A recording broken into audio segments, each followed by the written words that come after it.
Hey guys, it's Sam, and it's officially the Christmas season because I've brought out the N7 Christmas sweater. Very on brand with the smoky eye. I feel like my true self. And today I'm going to do a topic that was requested by one of my Instagram followers, and that is some binge-worthy books for the end of the year for people that are trying to meet their Goodreads goal or just trying to read as many books in December as possible. These are some books that are going to be very quick to binge read. And just to get this discourse out of the way, if you choose to not do Goodreads goals or reading goals, that's fine. You're valid. If you're somebody who is trying to crunch and get your Goodreads goal met or your reading goal met, you're also valid. If you've already met your reading goal and just want to read some more books before the end of the year, you're valid too. People can read the way they want to. Let's get into it.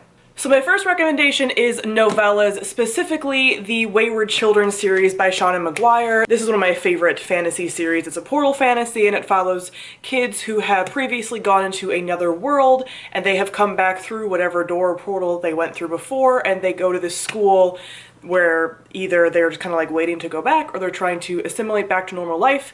So that's mainly what the first book is about, and the rest of the books so far have followed different characters from the school in their various worlds and just kind of in various timelines and such. There's 4 books out so far. Another one is apparently coming out in January, which I didn't know, and someone told me about on my most anticipated releases video, so my mind was blown. But these are very short, like maybe 200 pages, not less than 200 pages. So if you're wanting to just kind of like binge 4 books, you can totally do that with the series. And next, when I think of books I binge read, I definitely think of Red Rising by Pierce Brown.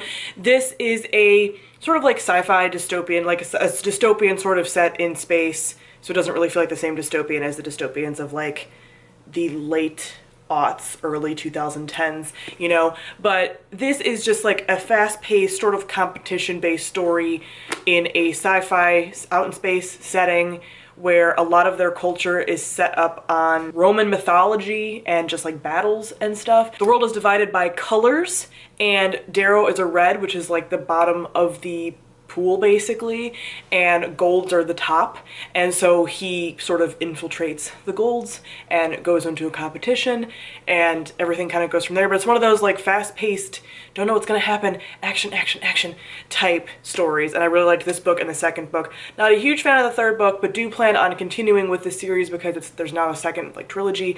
So anyway, getting off topic, this is a book that I definitely felt like I couldn't put down, because when I put it down I was like anxious for the characters and had to pick it back up to see what happens. So quick to get through. Next we have Vicious by V.E. Schwab, mostly because of the short chapters and the way that this is written, that you just really want to fly through it. So this, as many people probably know, sort of sci-fi because it's following like superheroes, sort of like mutants, X-Men type characters, although without like uniforms, suits, anything like that. But it's these 2 characters who are basically super villains, and sort of their story of how they became extraordinaries, which is what the class of like people is called in this, as far as if you have like powers and stuff, and their rivalry throughout the years. So it follows flashbacks to them in college when they discovered all of this, and then them in the present, and the chapters are just super short.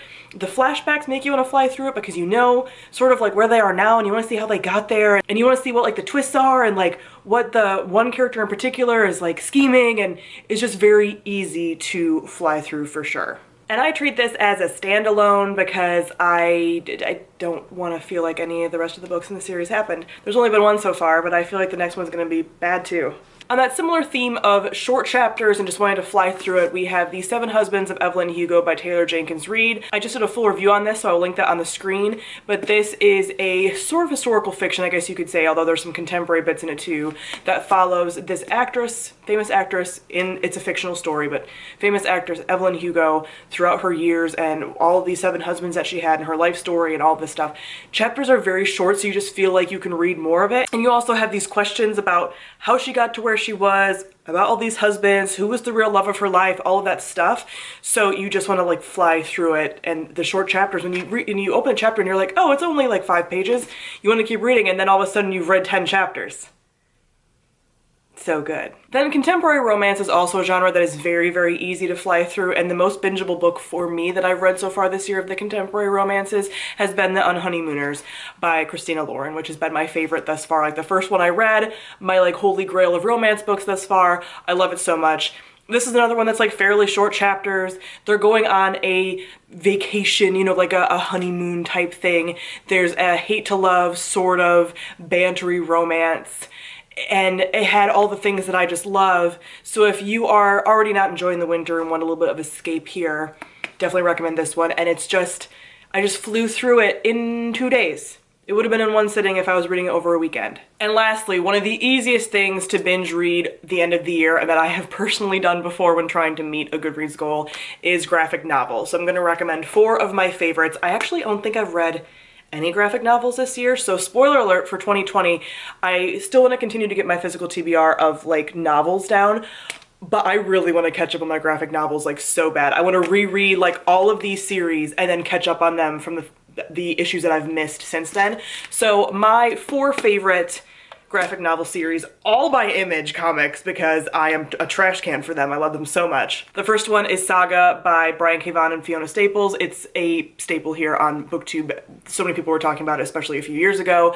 but this is a science fiction graphic novel series. These 2 characters are sort of like star-crossed lovers. One is from a planet, one is from a moon, and they really shouldn't be together, and they have a baby, and then that sets off all this like political stuff, and there's so many good characters, and there's a cat that knows people are lying. It's great.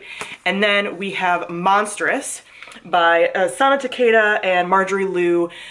This is just such like a dark, almost like a grimdark fantasy that is based in a lot of like Japanese folklore and mythology. Very dark, very like gory at times, mostly female led, a lot of really cool magical creatures, really cool like magic system, like old dead gods. It's so good.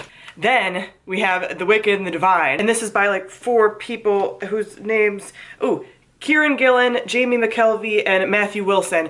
Whew! Oh, somebody else is on here. Something Cowles. Crap.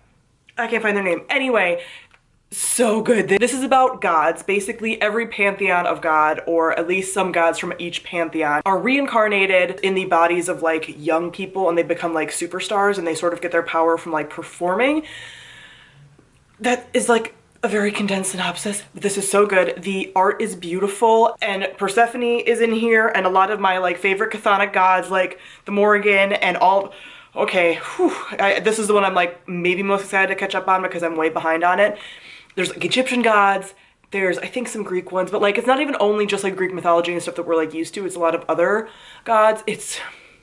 It's so good, and I highly recommend and can't wait to see my trash children again. And the last one is Descender by Jeff Lemire and Dustin Negan. This is a science fiction story about this little robot, and years ago some like giant robots came from like the deep recesses of space. It sort of reminded me of the Reapers from Mass Effect, but they're not as like alien looking as the Reapers. Anyway, and they like destroyed Earth, but Earth had a lot of these like little androids and robots and stuff, so now robots are sort of like reviled and feared and everything. But this little companion robot wakes up after like, I think it's like 10 years, and he's just trying to find his family because he was like the little companion friend robot of a boy who's now like an adult, and he's just trying to find his family. And he has like a little found family of like, there's other robots that like he runs into along the way. There's like a robot dog, and then like mercenaries and stuff, and it's so good. So I'm really missing all of these books and definitely recommend them if you want to get into some graphic novels before the end of the year and binge read them to meet your goals. So that is it for some binge-worthy books to read before the end of the year. Comment down below, let me know some books you feel like are super binge-worthy, short, or just easy to read at the very end of the year for anyone that's trying to meet their goals as well. So thank you all for watching, and I'll see all of you guys soon. Bye.